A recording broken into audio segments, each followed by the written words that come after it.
अपने शरीर का त्याग किया तो उनके शरीर की अस्थियों पे 8 स्तूप बनाए गए। उसे कास्केट में रखा गया, जमीन को 3 से 4 मीटर गड्ढा किया गया, गड्ढा करके सेंटर में रखा गया।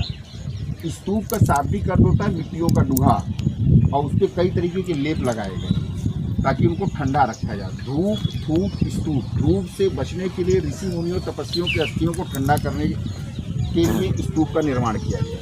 तो 4 मीटर जमीन के नीचे, 4 मीटर जमीन के ऊपर, कटोरे के उल्टे स्टाइल, इंडियन इन्वर्टेड बाउल स्तूप का आर्किटेक्चर होता है। तो कुल 8 स्तूप बने, कोई भी यहाँ नहीं बना। उनके महापरिनिर्वाण के 200 साल बाद जब सम्राट अशोक ने उन स्तूपों को खोल के उस पर 84,000 स्तूपों का निर्माण करवाया, क्योंकि बुद्ध की सारी टीचिंग जो है 84,000 सूत्रों में लिपिबद्ध किया गया था, लिखा गया था। तो यहाँ भी आया, 2 स्तूप बनवाया। पहला धम्मिक स्तूप, जहाँ उन्होंने पहला उपदेश दिया था, जिसे धर्मचक्र प्रवर्तन कहते हैं या सधम्म चक्र प्रवर्तन कहते हैं, संबोधि। और ये जो बड़ा वाला प्लेटफॉर्म है, यह भी दूसरा स्तूप था, लगभग इतना ही बड़ा था।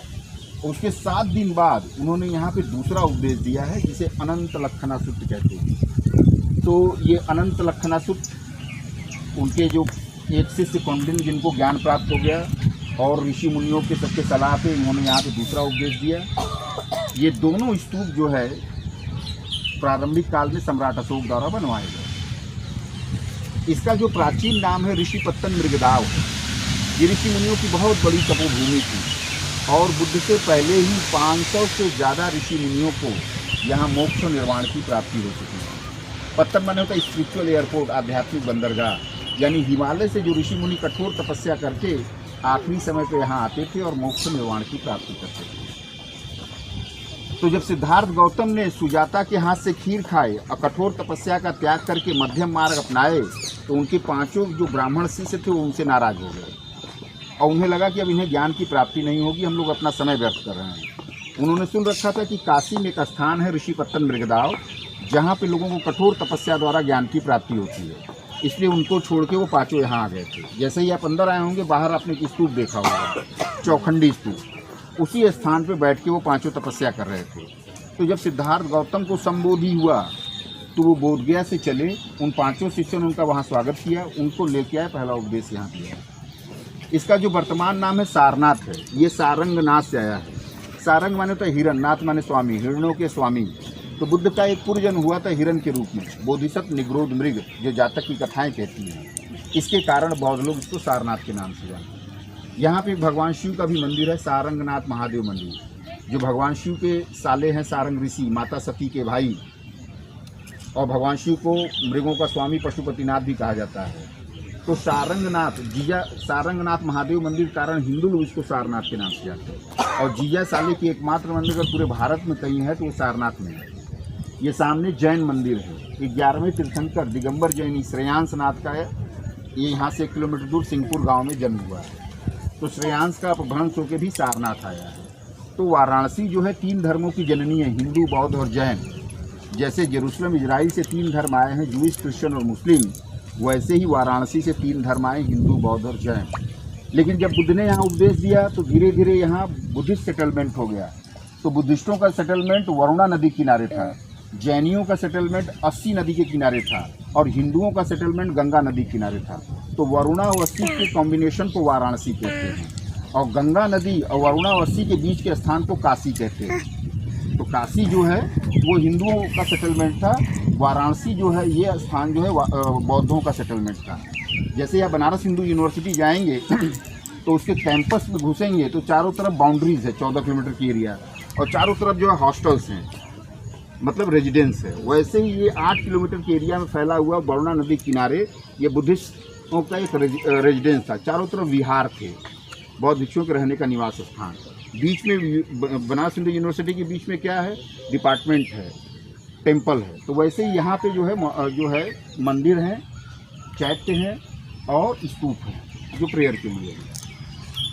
तो 6th सेंचुरी BC से लेकर 12th सेंचुरी AD तक यहाँ एक बुद्धिस्ट सेटलमेंट था। 12th सेंचुरी AD 1194 में मुस्लिम आक्रमणकारी मोहम्मद गोरी और कुतुबुद्दीन ऐबक ने वाराणसी पे आक्रमण किया। उन्होंने काशी विश्वनाथ मंदिर को तोड़ा, उसके खजाने को लूटा, हजारों हिंदुओं के मंदिरों को तोड़ा, जैनियों को तोड़ा। इसके बाद सारनाथ पे आक्रमण किया और सारे बौद्ध मठों मंदिरों को तोड़ डाला गया, सारे बौद्ध भिक्षुओं का नरसंहार कर दिया गया। जो 1-2% बचे थे वह डर के मारे यहाँ से पलायन कर गए। तो 800 साल पहले यहाँ से बौद्ध धर्म विलुप्त हो गया। जब आक्रमणकारियों ने सब तोड़ा तो स्तूप को नहीं तोड़ा, क्योंकि स्तूप जो है ये बौद्धों का कब्र होता है, इसमें बुद्ध या उनके शिष्यों की अस्थियाँ और मुस्लिम लोग कब्रों को नहीं खोदते हैं, इसलिए स्तूप को नहीं तोड़ा। तो ये दोनों स्तूप यहाँ पड़े हुए थे।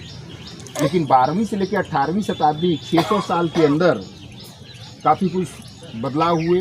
ईस्ट इंडिया कंपनी आई, यहाँ पे बिल्डिंग मटेरियल्स के लिए लोग आए और 1794 में महाराजा बनारस जो जगत सिंह ने दूसरे स्तूप को खुदवा डाला जगतगंज मोहल्ला बनवाने के लिए। वहाँ से बुद्ध की अस्थियाँ मिली जो सैंडस्टोन कास्केट में था और छोटे से ग्रीन मार्बल कास्केट में था।